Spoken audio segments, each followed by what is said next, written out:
creation currents, currents of living conscious energy in the form of frequency that move into and through your body through very specific structures. There are primal creation currents that the universe itself is structured on. They're considered universal kundalini currents. You know, some people have heard the word kundalini before and some haven't.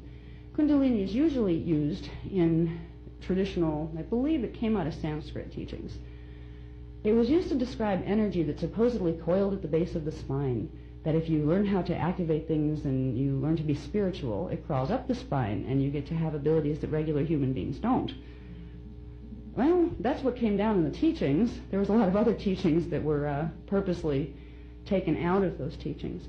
Because Kundalini, it's not a negative thing. A lot of people associate it with like Tantra, which they associate with sex. So they think, Kundalini means sex. Not exactly.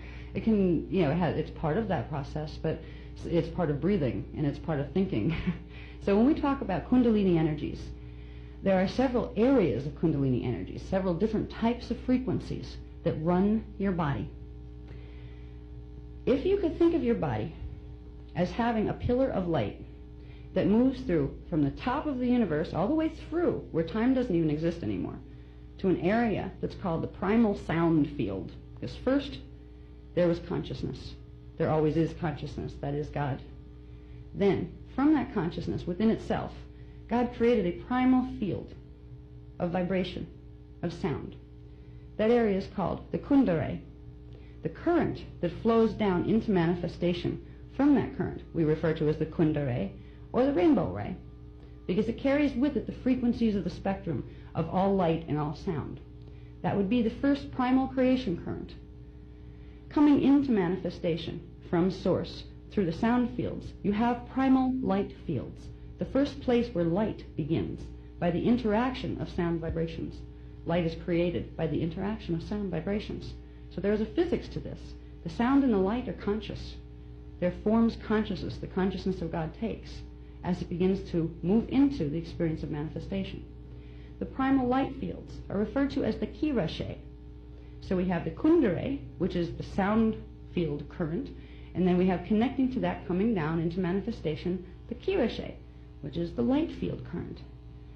From there, we move into something called dimensionalized structure, which means currents, the primal currents, are broken down into different frequency bands, different groupings of vibration that are separated from each other a bit to give consciousness the ability to enter into the experience of frozen light.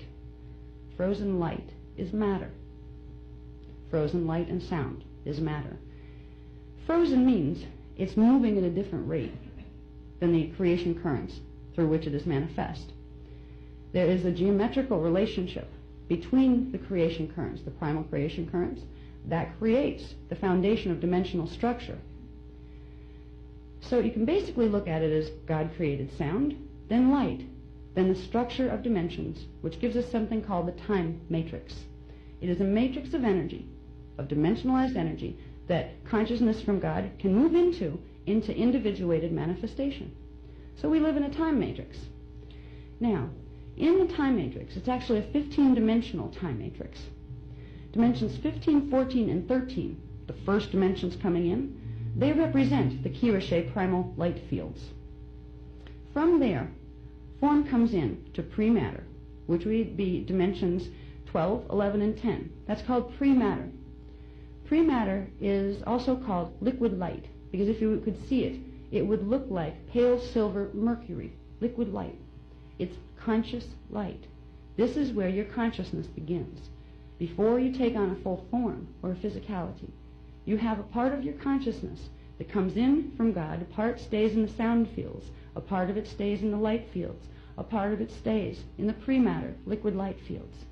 That part is also referred to, the pre-matter liquid light fields are also referred to as the universal Christos.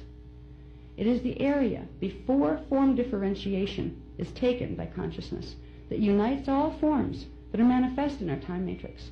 It is the inner Christos. This is what Jesus came to teach us about. These were the original teachings that were in the Bible until 325 AD when the Council of Nicaea raped the Bible and took out 90% of its books. Part of them are still hidden in Rome. This is information that can set you free, because if you understand that first you move through sound, then through light, and you stayed there. Part of your consciousness stayed in each of those places. Then through pre-matter liquid light. Then into dimensional structure. Now, when you get into pre-matter liquid light, you're at dimension 12. That is the Christos frequency. From there, you begin to take on individuation of form, going into dimension 11, into 10, into 9, 8, 7, 6, 5, 4, 3, 2, 1. Right here, we're in dimensions 1, 2, and 3. We have a three-dimensional body system. The creation currents that we followed down to come into manifestation went from the Christos level to 3 levels of the Christos level, 12, D12, D11, and D10. The next part of those creation currents, as they're breaking down further, getting smaller so they can fit into smaller packages, is called the Antankarana. This is dimensions 9 through 1, the frequency spectrum that came out of the larger Kirashe and Kundere primal sound and light fields and the D12 Christos. Christos breaks itself down to form smaller creation currents, and they are called the Antankarana. That is a Sanskrit word also, I believe. The D12 part of this pillar of light, sound, and consciousness that's coming down is called the Maharata. That's simply the sound tones, that if you could hear the frequencies of those dimensional bands, they would be the sounds that those tones would make, but they're inaudible sounds to the external ear. So the words like Maharata, Antankarana, these are words, Kirashe, that you would hear if you could hear the whispers of the vibrations of sound and light. If you could hear the light waves that make up the Kirashe, they would sound like Kirashe. These are the songs of God. A lot of people like to call them, in the ancient days, they call them that. The whisper of God, the song of God, the song of the universe, the silent symphony that we're all a part of.